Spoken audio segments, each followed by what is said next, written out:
పిలవగానే వచ్చిన అతిథి దేవుళ్ళందరికీ నా హృదయపూర్వక ధన్యవాదాలు. అలాగే పాత్రికేయ మిత్రులు, పాత్రికేయ సోదరిమణులందరికీ కూడా నా హృదయపూర్వక కృతజ్ఞతలు. ఈ సినిమా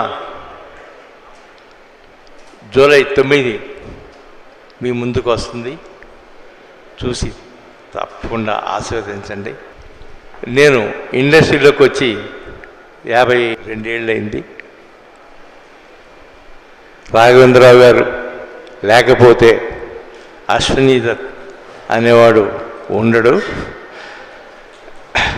అలాగే నాకు సహకరించిన హీరోలు, హీరోయిన్లు అందరూ కూడా ఇవాళ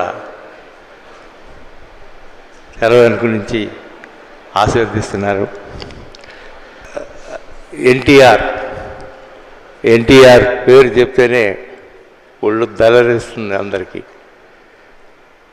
75లో ఆయనతో మొట్టమొదటి సినిమా, 77లో ఆయనతో రెండో సినిమా. అయిన తర్వాత ఇంకొక హీరో ఘట్టమనేని కృష్ణ గారు, ఆయన కూడా అలాంటి హీరోనే.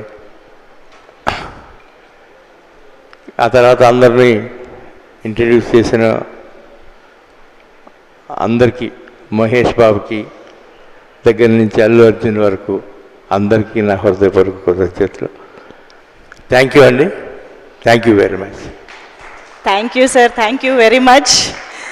3 జనరేషన్ యాక్టర్స్ని, హీరోస్ని తెలుగు తెరకి పరిచయం చేస్తూ వారందరినీ సూపర్ స్టార్స్గా మలిచినటువంటి, ఆయన బ్లెస్సింగ్స్తో మనందరికీ ప్రజెంట్ చేసినటువంటి సి అశ్వినీ దత్ గారికి మరొక్కసారి కృతజ్ఞతలు తెలియజేసుకుంటూ ఒక్కసారి గట్టిగా చప్పట్లు for this legendary producer of Indian cinema. Thank you sir, thank you very much.